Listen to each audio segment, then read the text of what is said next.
So in this short video, I'm going to talk about cost of money. I'm going to start with the most liquid form and most convenient form of money, cash. And most people prefer to keep it as banknotes in your wallet at home or in a checking or a savings account. It's readily available to you with an ATM card, with a debit card, and you could just have access to it almost 24 hours a day nowadays. And some checking or savings accounts will charge you a certain limited cost to keep the account. And the benefit is, rather than keeping a whole lot of cash at home or in your wallet, you actually keep it at a safer environment, and you're hoping that you're going to get some sort of a interest on it, very little, but still. And it basically makes your life a whole lot easier. You could write a check against it. Like I said, you could have an ATM card or a debit card, and you could spend it, and makes it very, very convenient and relatively safe.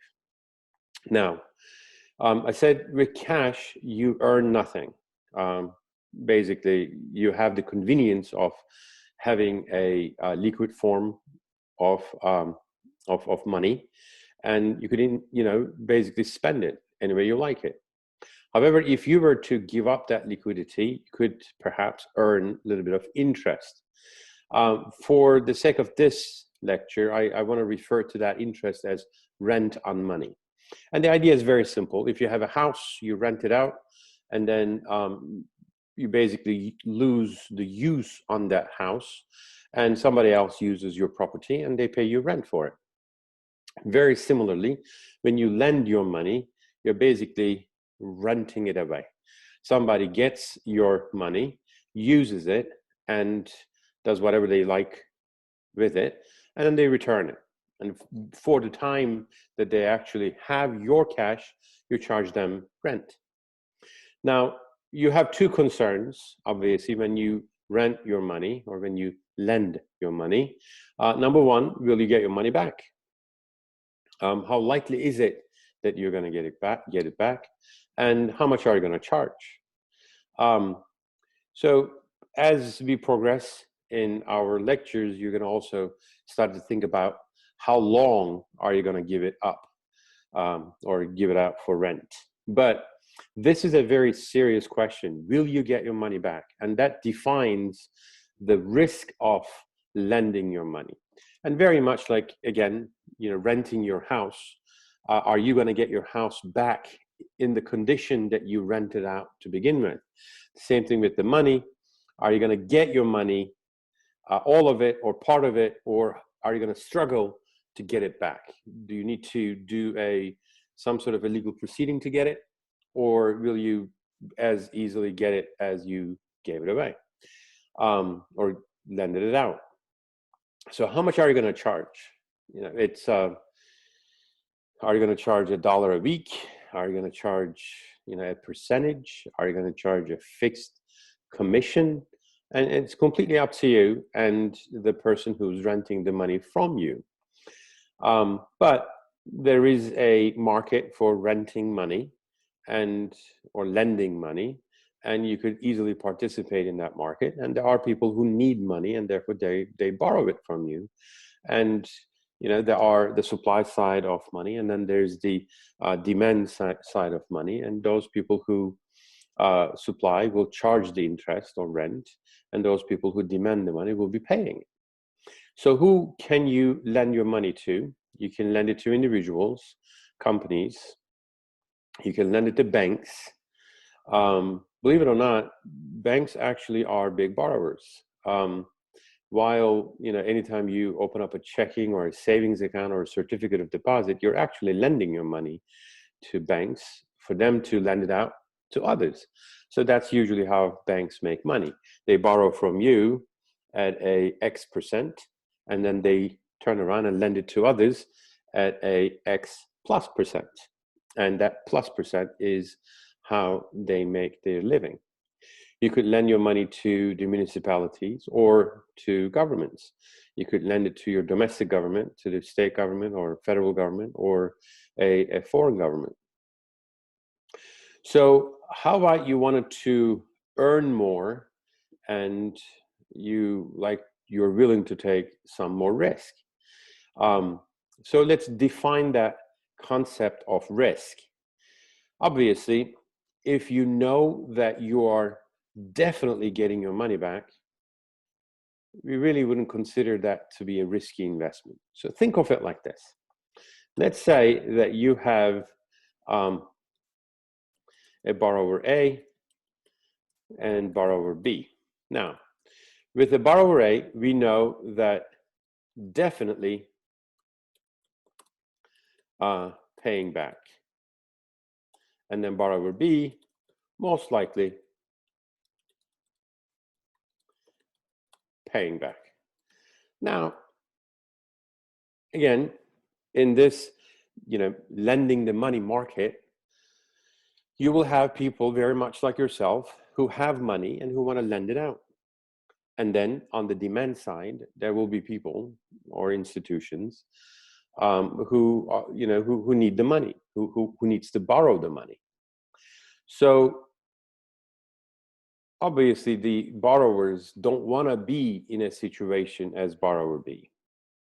They want to be as borrower A, but circumstances turn them into a borrower B. And most of the time they can't help it. However, it's our job as the people who have the money on the supply side to decide whether we're lending our money to a borrower A or borrower B. Now, sometimes if you feel like not taking the risk, we'll go with a borrower A. And sometimes if you feel like taking a little bit of risk, we'll go with borrower B. But in order for us to go with the borrower B versus borrower A, there has to be a convincing factor. So with the borrower B, we're going to ask for higher rent. And with borrower A, we're going to ask for lower rent. You see, now we have a market. We have the lenders, we have the borrowers, and as lenders are looking to have returns, they will consider the quality of borrowers. So it's very much likely that they could just go with the borrower A because they're looking for a safe way to lend their money, or they may be looking for a higher return and therefore they may be okay with the most likely paying back scenario. So it's not always you end up with B or A, it's usually a choice. So the finance overall is to train you to basically identify who is B and who is A. And obviously there are agencies or companies who help us in these decisions. For instance, credit analysts, their job is to differentiate borrowers into these categories. And just as I did here, borrower A and borrower B, they have credit ratings, a triple A, a double A, or a single A, and a B, or a junk. And then we have obviously within the entire market, corresponding returns for these risk groups. But having more risk is not usually, or is not necessarily, does not necessarily mean higher return, more return. Because what could end up happening is that you could lose your money. Now, notice how borrower B says most likely. Well, there are situations where borrower B can't pay. So even though you thought you were taking a higher risk and therefore you thought you were going to be paid more, you could end up with, well, not higher rent, but no rent. It's one of the possibilities for this borrower that we chose because we thought that because we are taking more risk, we are going to get more return. So more risk does not necessarily mean more return. However, unless there is a promise of more return, we would not take more risk. So let me repeat that. More risk does not necessarily mean more return, because we could lose money, but unless there is the promise of more return, we would not take more risk. And that's the rational choice. So we could also become partners rather than just lending our money, because with the promise of lending the money, the procedure is very simple. You lend your money, and then at the end of whatever period that you gave your money away, you want your money back. And it's a very simple process. However, there are also other ways of facilitating your money. And like I said, we started with cash, and then checking and savings accounts. Then we talked about rent on money, and then who do we lend it to? And then what if we wanted to take more risk by lending it to riskier borrowers? But then we could also take a partnership risk. Rather than giving our money with a promise of a X% rent or interest, we basically give our money and become a partner into an operation. So there is no X% profit or rent profit or interest promise. There's the expectation, but there is no promise. We could become partners to startups, entrepreneurs looking for money, or we could become partners to established companies such as Apple, Exxon, Marriott, and whatnot. We could also become partners to private companies. Obviously, it's much, much easier to become partners to publicly traded companies. However, it's also a possibility that you could become a partner to a private company. So a difference between lending your money and becoming a partner is that when you lend your money, you know that you're going to be getting it back, or at least the deal is that you will give them your money and you will get it back with a promise of an interest rent.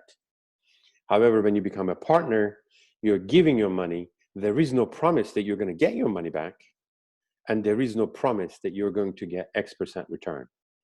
In fact, you could lose all your money, or you could triple, tenfold, and you could have losses, or you could have 200% return.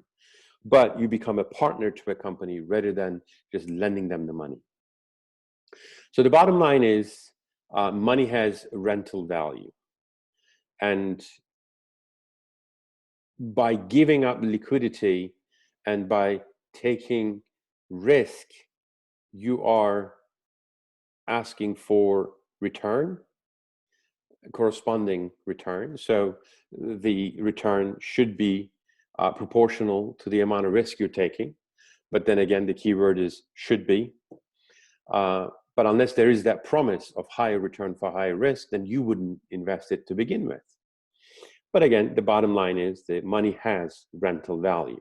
And the topic of this lecture is the cost of money. So the rent, interest. People compete. So these markets are efficient markets most of the time. You have the supply side, you have the demand side. And on one side, you have people with money or institutions with money. And then you have people or institutions who are in need of money. And people compete to lend at the highest rates to the lowest risk. And they compete for the best borrowers, for the lowest risk. So people compete to lend at the highest rates to the best risk possible, lowest risk possible. On the other side, people also compete to borrow at the lowest rates. Obviously, no one wants to pay too much rent for the property or for the money. And when it comes to money, it's a very standardized instrument, and therefore every borrower will be looking for the best possible rate, lowest rate that they could borrow at. So the market, or the cost of money, is determined by the people or institutions who supply the money, and they're looking for the highest possible interest rates, but they compete among themselves, and they're looking for the lowest risk borrowers. On the other side, people or institutions who are looking to borrow, they're looking to borrow at the lowest rate, and they also compete among themselves. So this is the cost of money, simply defined. And obviously, during our lectures, it will get a little more complicated, but this is our introduction to cost of money. Thank you.